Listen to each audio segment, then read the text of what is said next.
Good evening and welcome to the BBC News. Today I will present you a report on our main city and capital, London.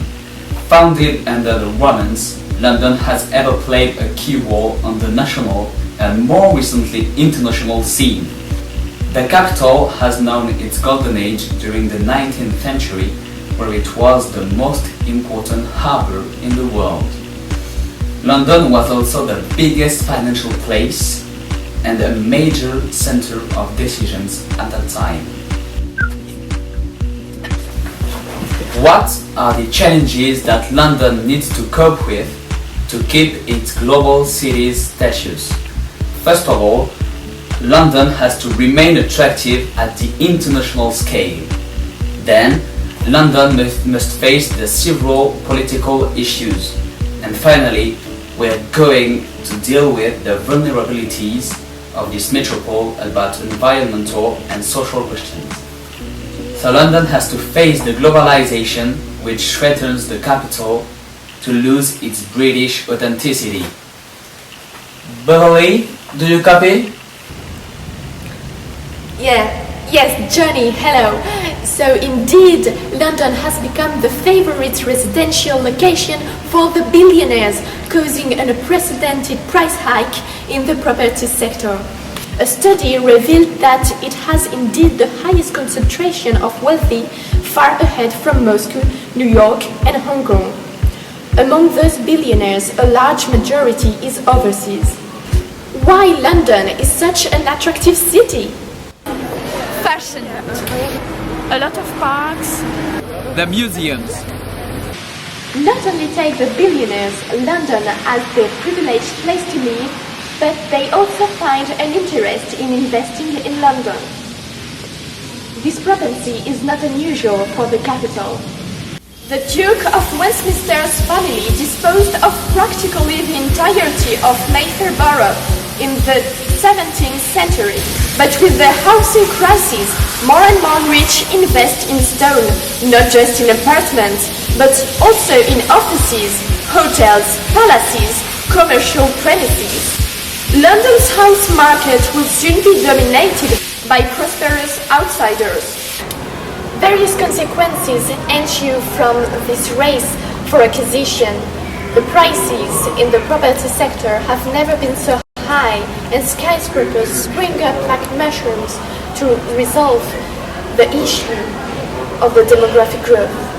Right now, 237 towers are under construction or detain a building permit. 80% will have a residential use to accommodate the 100,000 people who settle in London each year.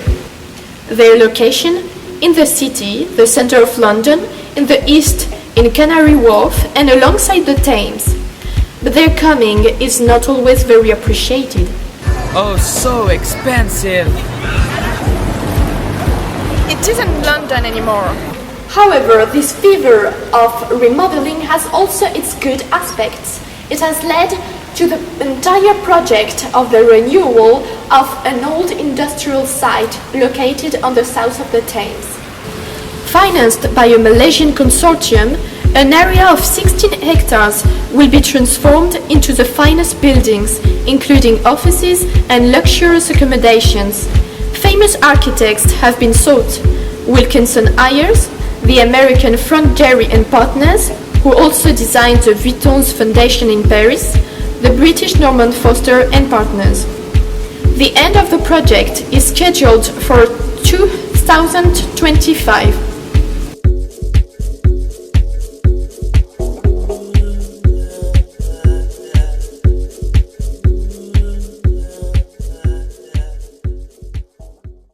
London has good days ahead.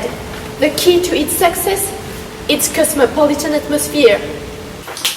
Thank you, Beverly, and now let's talk about political issues.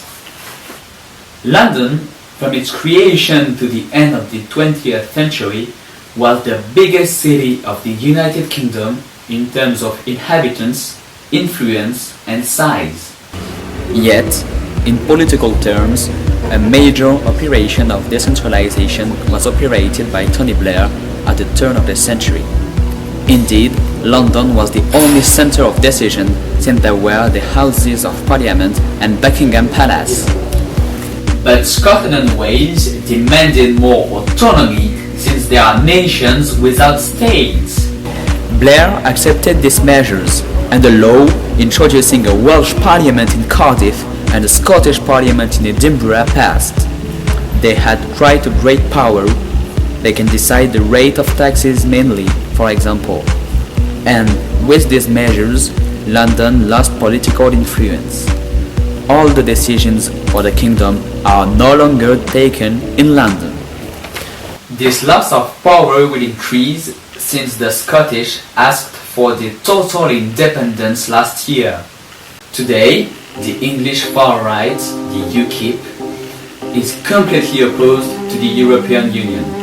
Its leader, Nigel Farage, who is more and more popular, has pledged the exit of Europe. He imposed to David Cameron, actual Prime Minister, to organize a referendum on the subject, which will probably happen in 2016. London will no more be a major European center of decisions. Bye, Johnny. Nowadays, most of global cities are confronted to social tensions. Furthermore, they want to turn into a more ecological future. Cindy is going to tell you more. Even if the mayors of London are different, the objective is still the same. We need to reduce at the most the greenhouse gas emissions of the capital. First of all, in 2005, Ken Livingstone put in place a congestion charge to encourage inhabitants to use the public transports. His successor, who is the current mayor of London, Boris Johnson, even increased the price and pursued the diversification and the improvement of the public transport. Moreover, Transport for London launched in 2010 a system of bicycle hire, Velibs.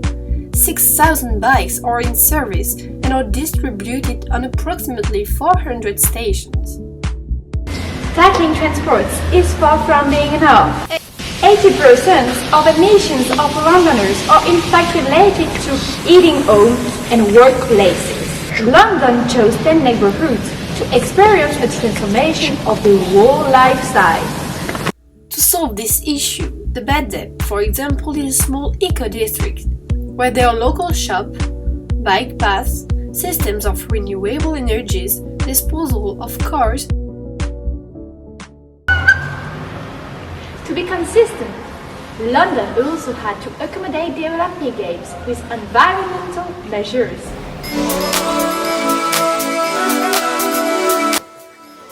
The Olympic Stadium can be dismantled and recycled in part because its structures includes hemp pieces and the latest ecological techniques are used to rain water.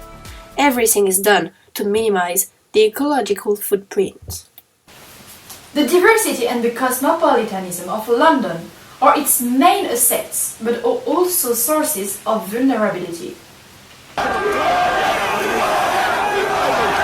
The recent urban riots in summer 2011, as well as the attacks of 2005, reminded the risks of communitarianism and relaunched the debate about multiculturalism.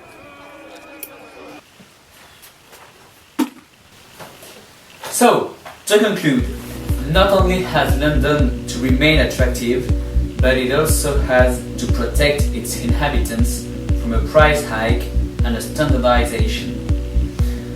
The city has lost influence in the political scene at a national and even international scene. Thus, London is one of the most active cities in the fight against global warming and has to face social tensions. Good evening, thank you for listening, and see you next week.